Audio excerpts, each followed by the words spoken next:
Good evening. Welcome to the House of Overthinking, where it's usually past my bedtime, especially tonight. But I've got to talk about the episode of What If that featured Agatha Harkness, one of my favourite characters. And now we've got to see what it looks like when she turns into a goddess. Now, What If it was based on the comic series that I've been reading since the 1990s, back when it was often featuring the X-Men. And What If usually featured stories that went downhill at the end. It's quite different in the animated series. They can't leave us with these downers that leave everyone feeling depressed, so the stories usually have a sort of a happy ending. But not the comics. They were usually a story that showed how bad things went in alternate timelines. So you got to see the fun of what it would look like if Storm possessed the power of Phoenix, for example. But it always turned out poorly, and it reminded us that the continuity in which our characters were living, the main MCU storyline, or timeline rather, was the best one to be in. And I don't think they'd ever used the term sacred timeline before the MCU. Someone correct me in the comments if I'm wrong. But they were, in effect, defending the sacred timeline by showing us how badly things misfire when you have any kind of deviation from the standard timeline and continuity. But at any rate, it was very common in these what if stories for characters to achieve some kind of godhood or apotheosis or step into the destiny or powers of another character. And it's fantastic to do this with Agatha. Um, the animation is a real step up, and you can see in one of these first scenes of Agatha, just look at the pearls that she's wearing. I mean, this animation is much superior to what we got in the first season, and the detail that they can achieve on her costume, which has a lot of repetitive detail, is just stunning.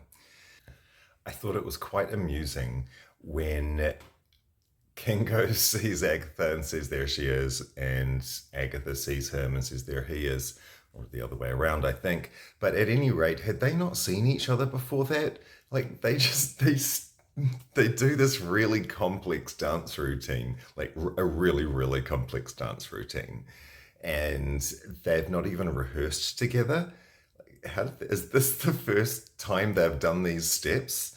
Anyone who's even worked in the backstage of a theatre will know how hilarious it is to think that performers could come together and do anything seamlessly and perfectly without practicing over and over and over. So I know it's animation, but still I found that hilarious that they would film a movie in which the two stars had never ever practiced together. Um, I thought that the poster of Kingo in this movie Isle of Thunder was hilarious. There's a rather sad irony that the only time we got to see Kumail Nanjiani's amazing physical growth on screen was in a still image of the animated version of his character.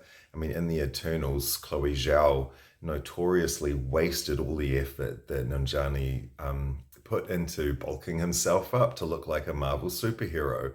And there was, to the point that there was controversy around which substances he had used to reach that level of growth. And he didn't even get to show it off. He didn't get to take his shirt off. They didn't use him as beefcake, which the Marvel Cinematic Universe needs. And it's a real shame that we only got to see the work he put in the animated version of his character. I really hope that that gets to change at some point for him, just so that he can show off all the effort he put in.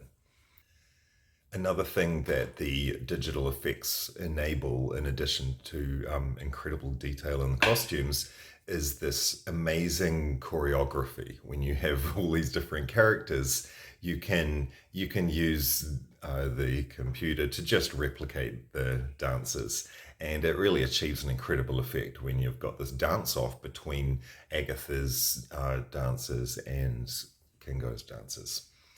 There was a fantastic move when the dancers all form a phalanx of hand and put up their hands, and Agatha and Kingo dance on their hands. Again, defying probably the limits of what the human body can tolerate. Let me know if that has actually been achieved somewhere.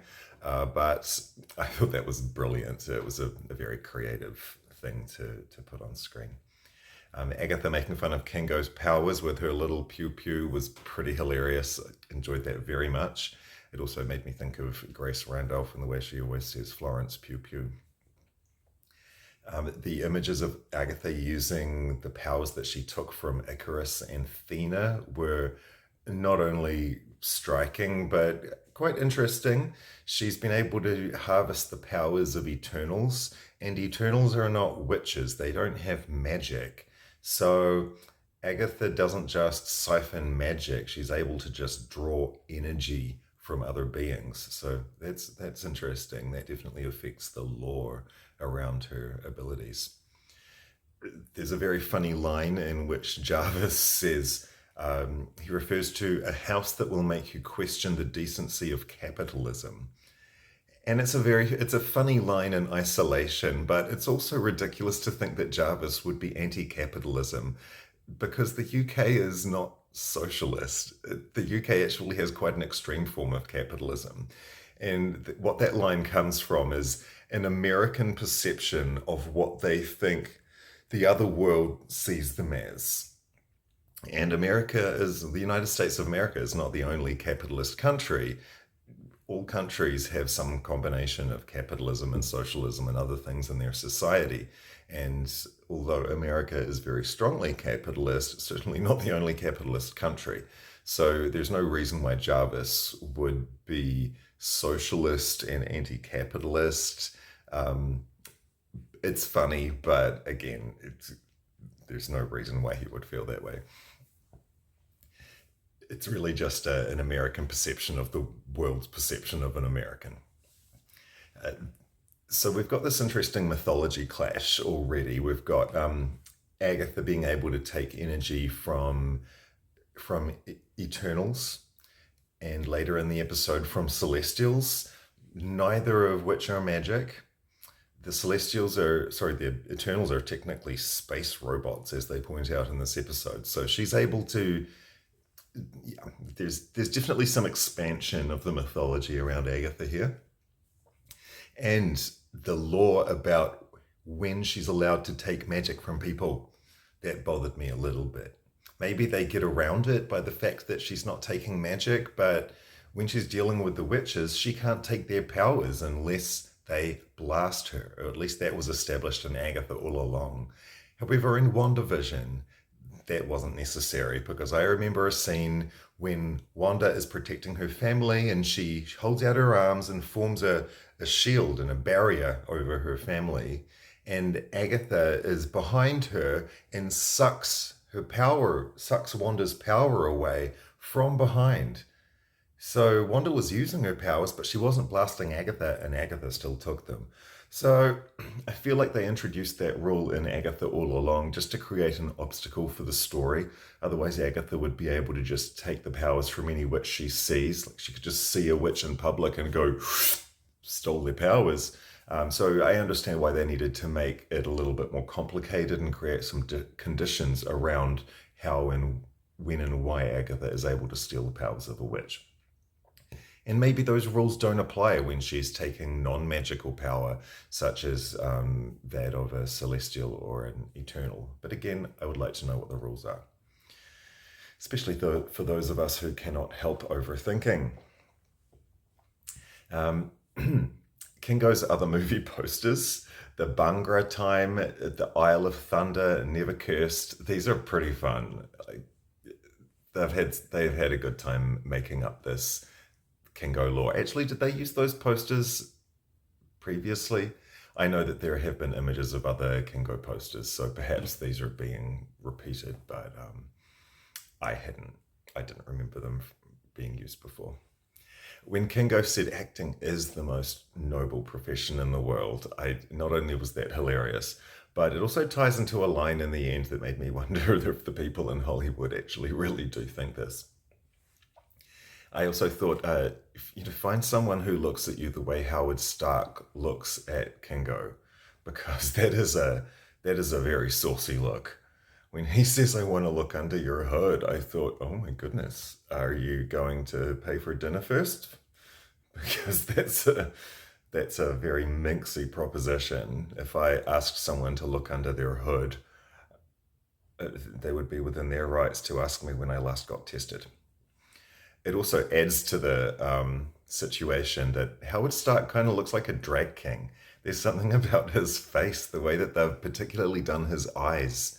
I don't know what to call it when women do their makeup and they have these lines that go out from the side of their eyes. Well, for some reason, they've done exactly the same thing with Howard, and it's not. Well, it's an interesting look, shall we say, for someone who I think is straight. I mean, he's got a kid, but anyway, Howard looks funny. I thought it was an incredible image, this one of Arishim shooting like a meteor in front of Uatu the Watcher. There are some really beautiful, highly zoomed out images in this episode, and that is definitely one of them. There's also an incredible shot when we see Arishim traveling from another perspective, and incredible effects. I love that we get to see Marvel presented this way, and I really hope we get more animation. I tried really, really hard to hear the Latin that Agatha was speaking. She spoke it at the very beginning of the episode when they were filming the movie and when we got to see it in black and white. I couldn't make it out very well then. As far as I can tell, she's saying magicam voco veterum testium, which doesn't really mean a heck of a lot. Google Translate said that it means I call the magician the witness, which could be part of something, but on its own, it doesn't really mean anything. So if someone could hear that properly who understands Latin and can correct me on what that means, I would love to hear what you have to say. At first, I thought she was invoking Hestia, the goddess of the hearth, because at least that would have made some sense. But no, the word is definitely testium. In the scene where Kingo is strung up and enjoying it a little too much, I might add, that was definitely giving me Magneto vibes. It reminded me very much of the scene from X-Men 97 when Magnus is strung up, although I have to say, considering how much they exploited the scene with Magneto, they really missed an opportunity to have, again, Kumail shirtless and tied up. That would have been a fantastic image, and I think the internet would have had a lot of fun with it. Just let Kingo be naked. He's begging to be naked. Agatha's glowing avatar eyes. I love that look. Who doesn't love glowing eyes?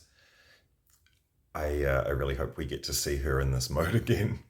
And the exploding building it reminded me very much of Independence Day when the White House blows up. Definitely a repeat of that image, at least in my mind. And the sight of Agatha becoming a true goddess in the way she rises above the planet, turning, and that was a really stunning scene. Transformation scenes offer a fantastic opportunity for some really creative special effects. And this may just be animation, but they did a lot with it. And I absolutely love the fact that she has a triple moon on her forehead. Look at it right here. Crescent, full moon, crescent, maiden, mother, crone. She's got the maiden, mother, crone on her forehead. That's some fantastic design. There's every image in which we see Agatha looking like this is a beautiful one. I'm just really blown away by this sequence. And there's even some amazing cloak action from Agatha when she's been punched by Arishim and she flies back. She always looks good. The scene when Arishim says that a celestial creates life, what's this on his chest? What is this thing that's glowing in the middle of his chest? What does that look like to you? Because I know what it looks like to me. And the fact that they showed that when he says a celestial creates life is a little bit too much on the nose for me, or perhaps a little bit too much on a different body part. But am I the only one who picked up on that? Or is there something wrong with my brain? Both of those things might be true. Agatha firing behind Arisham, pretending to miss. That was right out of Wanda's playbook in WandaVision when Wanda is shooting and it looks like she's just misfiring and missing Agatha. She's actually deliberately firing behind her to hit the back of the hex with these giant runes. What Agatha did in this, shooting behind Arisham, pretending to miss, but she's actually setting him up in a trap. That was right out of WandaVision. I hope other people noticed that as well. And seeing Arisham trapped in a giant pentacle, what a fantastic image. They could have had it around the other way with the single point at the top, which is what it's supposed to be when the pentacle is being used for good. But I suppose Agatha uses dark magic, so it doesn't really matter. I would love to see more of an upgrade to Agatha though when she's absorbed the power of two celestials, she stays the same. When she absorbs the power of Tiamat, that's when she goes through her apotheosis and she turns into a goddess. But after she absorbs the powers of Arasham, she stays the same. Like I would have thought getting an extra celestial would upgrade you again. Like surely that would juice you up even more and you'd get something like, come on, you could have given us transformation. You could have given us Cosmic Agatha transformation number two. Like, she could have gotten wings. Like, we've all seen Sailor Moon. We know what happens. We get another fantastic movie poster at the end, the Cosmic Queen. And the Cosmic Queen and Kingo. I would like to see more of this because, as they pointed out in the show, they do have very good chemistry, which is quite remarkable for an animated pair of characters. And we get at the end another one of these really majestic, zoomed out shots with Agatha looking down on Kingo, and once more, beautiful uses of light. It's really, really stunning. I'm so glad we got to see these images. And at the very end, a concluding shot of the Watcher, flanked by three very ominous looking celestials with a bom bom bom moment to let us know that this is probably going to be the final conflict that it's setting us up for at the end. How much that gets woven into the main season, I don't know. Given that we have an episode about Howard the Duck, I'm not too optimistic that that overarching storyline is going to be as dominant as we would like it to be. However, this was a good start to it, and I'm very much looking forward to it. Let me know what you thought about the episode in the comments below, and I hope you'll join me next time.